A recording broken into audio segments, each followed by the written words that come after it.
नमस्कार दोस्तों, welcome back to aspirant Himachali, जहां हम हिमाचल के एस्पायरेंट्स के लिए पॉलिटी, हिस्ट्री, इकोनॉमी और करंट अफेयर्स के साथ-साथ हिमाचल जीके को सिंपल और एग्जाम ओरिएंटेड तरीके से डिस्कस करते हैं।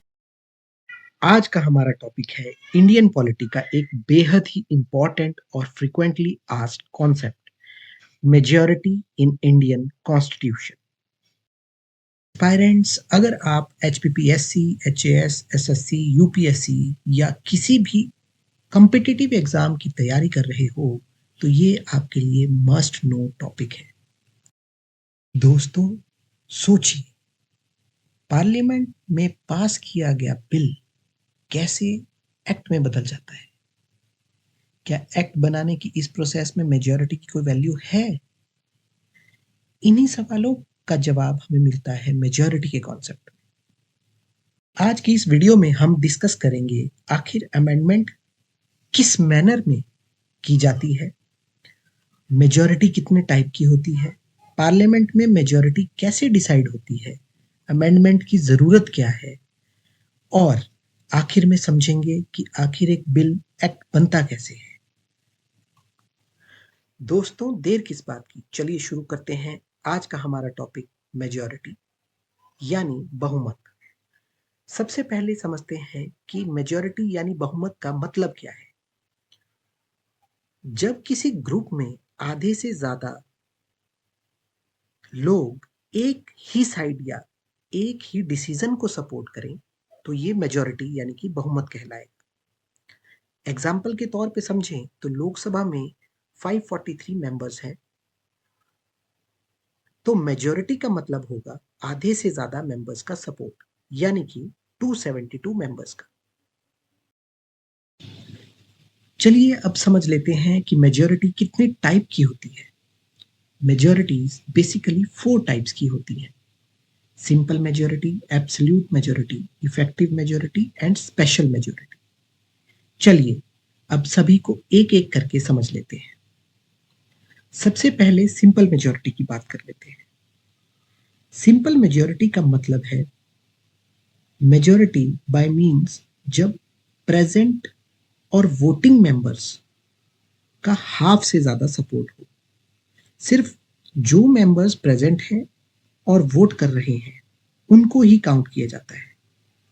एब्स्ट्रेन यानी वोट ना देने वाले काउंट नहीं होते। नॉर्मल बिल्स पास करने के लिए इस टाइप की मेजॉरिटी यूज होती है। चलिए अब जान लेते हैं एब्सोल्यूट मेजॉरिटी के बारे में। जब हम एब्सोल्यूट मेजॉरिटी की बात करते हैं तो टोटल स्ट्रेंथ का हाफ से ज्यादा होना जरूरी होता है, चाहे मेंबर प्रेजेंट है या नहीं, टोटल मेंबरशिप ही काउंट होगी। गवर्नमेंट बनाने के लिए इस टाइप की मेजॉरिटी जरूरी होती है। फॉर एग्जाम्पल, लोकसभा की स्ट्रेंथ 543 है, मेजॉरिटी के लिए 272 मेंबर्स का होना जरूरी है। इस टाइप की मेजॉरिटी को बोला जाता है एब्सोल्यूट मेजॉरिटी। अगर हम बात करें इफेक्टिव मेजॉरिटी की तो इसमें टोटल स्ट्रेंथ को माइनस किया जाता है वेकेंट सीट से, और कुल मिला के ये हाफ से ज्यादा होना चाहिए। अगर सिंपल शब्दों में समझे तो जब कुछ सीट्स वैकेंट हो जाती हैं तब इसे यूज किया जाता है। एग्जाम्पल, डिप्यूटी स्पीकर को रिमूव करने के लिए। For example, total strength Lok Sabha की 543 है, उसमें से 10 सीट्स वैकेंट है, तो अब 543 की जगह 533 को काउंट किया जाएगा। अब बात कर लेते हैं special majority. Special majority normal से ज्यादा स्ट्रिक्ट मेजॉरिटी है। ये डिफरेंट टाइप्स की होती है, जैसे 2/3 of the members present and voting, एक type. Second type, 2/3 of the member plus more than 50% of the total strength. Mostly constitutional amendment में इस टाइप की मेजॉरिटी को यूज किया जाता है। स्पेशल मेजॉरिटी के अंदर ही हम एक और कैटेगरी को भी देख सकते हैं, एक और टाइप की स्पेशल मेजॉरिटी को भी देख सकते हैं, जिसमें स्पेशल मेजॉरिटी के सारे गुण होने के बाद भी स्टेट्स की रेक्टिफिकेशन इंपॉर्टेंट होती है। एग्जाम्पल के तौर पर मान लीजिए कि स्टेट्स 28 हैं, जिसमें से 50% स्टेट्स को बिल रेक्टिफाई करना जरूरी है ताकि वो एक्ट बन सके या पास हो सके। दोस्तों, हमने पिछले एग्जाम्पल्स में देख लिया है कि कैसे मेजॉरिटी को काउंट किया जाता है। तो इस चार्ट के थ्रू हम मेजॉरिटी के कॉन्सेप्ट को और ज़्यादा अच्छे से समझ सकते हैं कि इसे कैलकुलेट किया कैसे जाता है। चलिए अब समझ लेते हैं कि आखिर अमेंडमेंट्स क्यों ज़रूरी होते हैं। सबसे पहला कारण है समय के साथ साथ लॉ को अपडेट करने के लिए, क्योंकि सोसाइटी और इकोनॉमी चेंज होती हैं, इसीलिए कॉन्स्टिट्यूशन को भी अपडेट करना पड़ता है। जैसे 101st कॉन्स्टिट्यूशनल अमेंडमेंट 2016 में पूरे इंडिया में एक सिंगल टैक्स सिस्टम लाया गया जिसे जीएसटी कहा गया।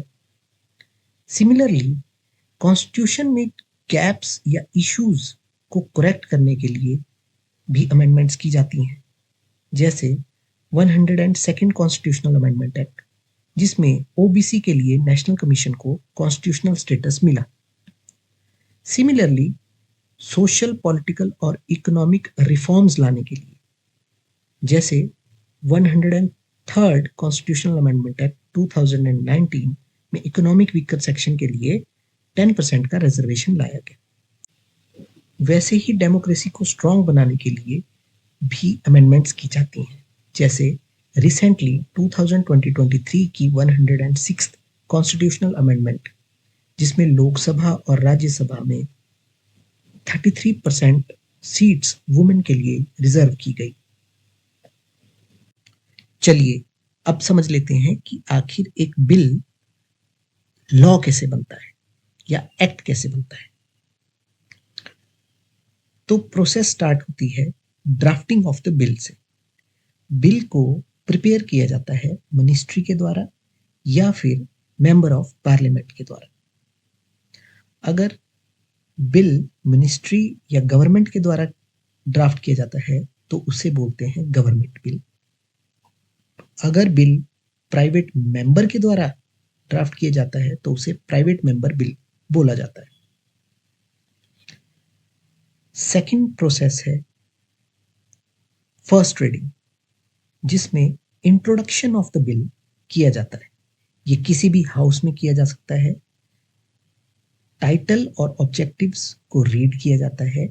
इसमें डिटेल्ड डिस्कशन नहीं की जाती। थर्ड स्टेप आता है सेकंड रीडिंग, जिसमें डिटेल्ड डिस्कशन की जाती है। इसमें जर्नल डिस्कशन की जाती है, कमेटी स्टेज पे डिस्कशन की जाती है और क्लॉज बाय क्लॉज वोटिंग की जाती है।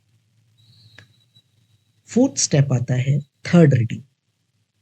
इसे वोटिंग स्टेज भी कहा जाता है, जिसमें फाइनल डिबेट की जाती है और मेंबर्स वोट करते हैं। अगर मेजॉरिटी सपोर्ट हो जाती है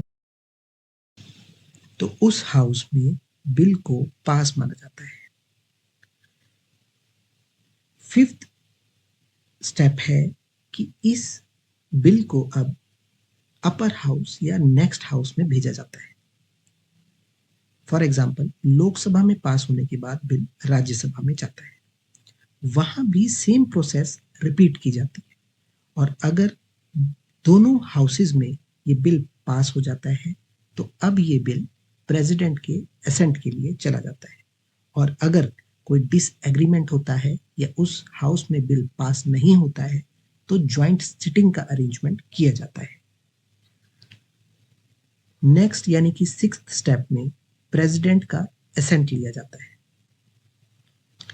किसी भी बिल को लॉ या एक्ट बनने के लिए प्रेसिडेंट का एसेंट होना बहुत ही जरूरी है। प्रेसिडेंट के पास कुछ पावर्स होती हैं जिन्हें वीटो पावर्स भी कहा जाता है। प्रेसिडेंट या तो बिल को एसेंट दे सकता है या फिर रिटर्न कर सकता है या विद होल्ड यानी कि पॉकेट में डाल सकता है। गौर करने की बात यह है कि मनी बिल को रिटर्न नहीं किया जा सकता। तो ये था कि एक बिल कैसे लॉ बनता है। साथ मैं आशा करता हूं कि आपको आज का टॉपिक मेजॉरिटी समझ आ गया होगा। अगर आपको आज का टॉपिक हेल्पफुल लगा हो तो वीडियो को लाइक करें, अपने दोस्तों के साथ शेयर करें और चैनल एस्पायरेंट हिमाचली को सब्सक्राइब जरूर करें। अगले वीडियो में हम इंडियन पॉलिटी का एक और इम्पोर्टेंट टॉपिक लेकर आएंगे। तब तक के लिए पढ़ते रहिए, सीखते रहिए और अपने सपनों को सच करने के लिए कंसिस्टेंट मेहनत करते रहिए। जय हिंद, जय हिमाचल।